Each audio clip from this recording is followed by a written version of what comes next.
Hi, kids. Today, let's hear the adventurous tale of the devil with the 3 golden hairs.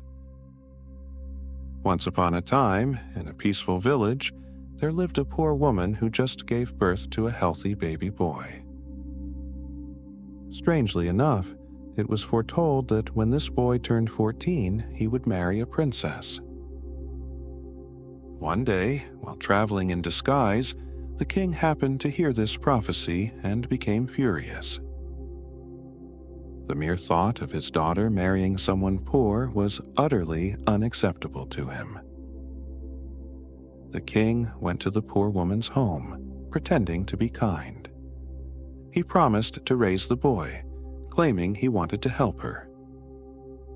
At first, she hesitated, but then she agreed in exchange for a pouch of gold, believing her son would live in luxury.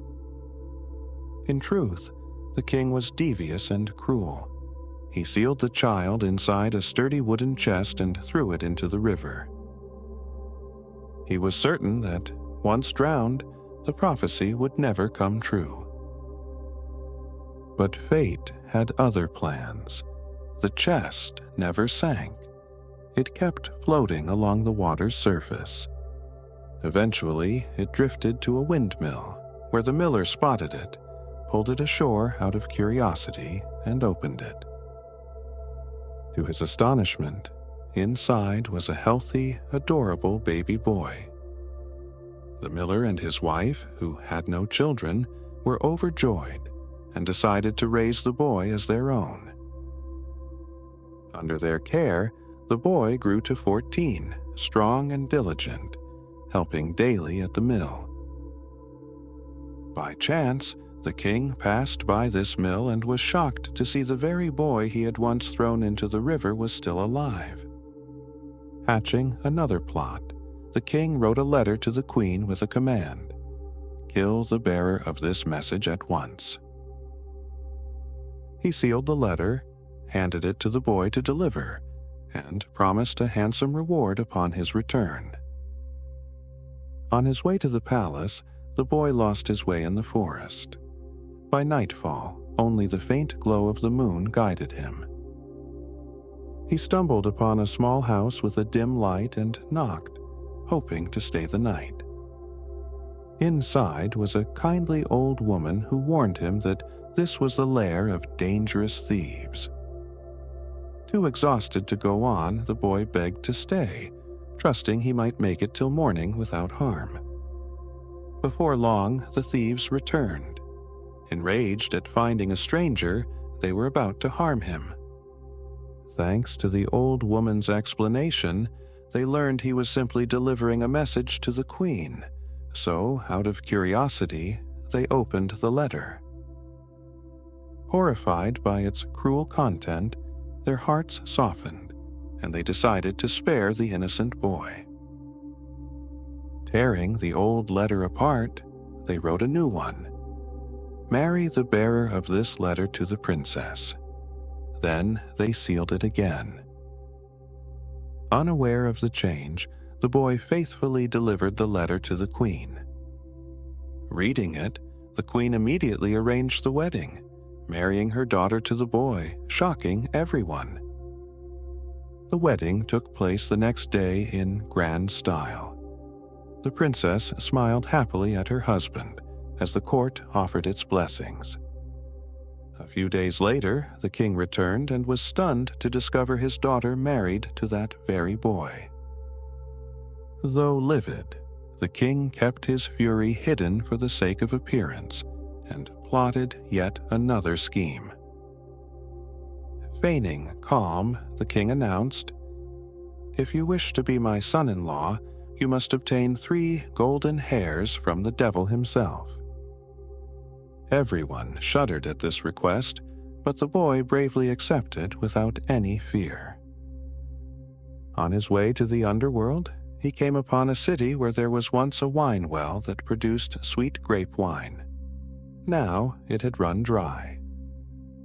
The local people, unable to find the cause, pleaded for his help. The boy promised to bring back an answer on his return. Further along, he reached another city where a magnificent apple tree that once bore golden apples now stood barren, leaving the citizens disheartened. The guards begged the boy to save the apple tree. He said he would find out how, then continued on his way. Eventually, he met an old ferryman who was forced to row people across a dark river without rest, longing for release from his endless duty. The boy promised to ask the devil about freeing the ferryman, and, in return, the ferryman carried him across the gloomy waters.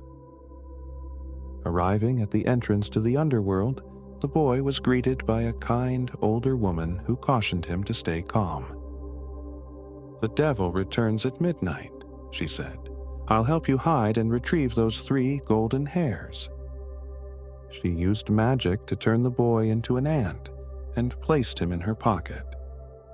"Listen carefully as I pull each hair. I'll ask him your questions." Grateful, the boy hid away.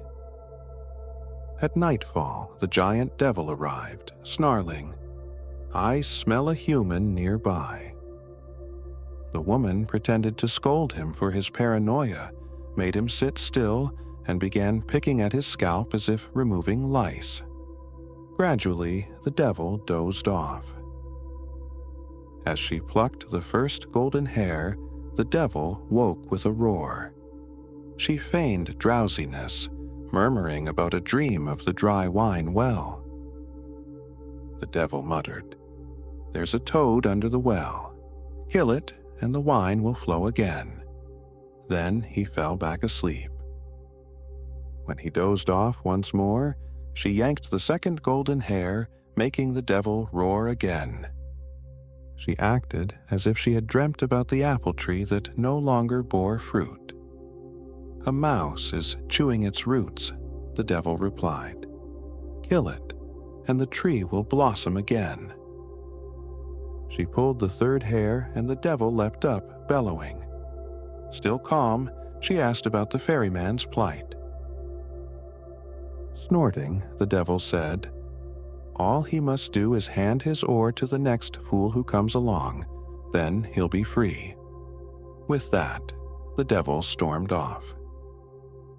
When he had gone, the older woman helped the boy out of hiding, gave him the 3 golden hairs, and urged him to leave immediately. Thanking her, the boy hurried away with the answers to the 3 riddles and the precious golden hairs. Back at the river, he told the ferryman, "Simply hand your oar to anyone else trying to cross, and you'll be free." Reaching the second city, he told them, "Drive away the mouse nibbling at the roots, and the apple tree will yield golden fruit once more." Returning to the first city, he said, "Get rid of the toad beneath the well, and the wine will flow again." Overjoyed, the townsfolk gave him generous gifts of gold. Finally, he presented the 3 golden hairs and his new wealth to the king. Consumed by greed, the king imagined endless treasures in the underworld. He crossed the river himself, but the ferryman passed him the oar, condemning the king to row forever.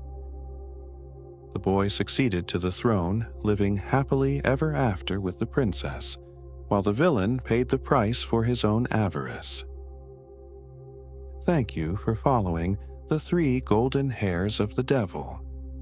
We hope this story has taught you something valuable. If you enjoyed it, please follow our channel to explore more captivating fairy tales.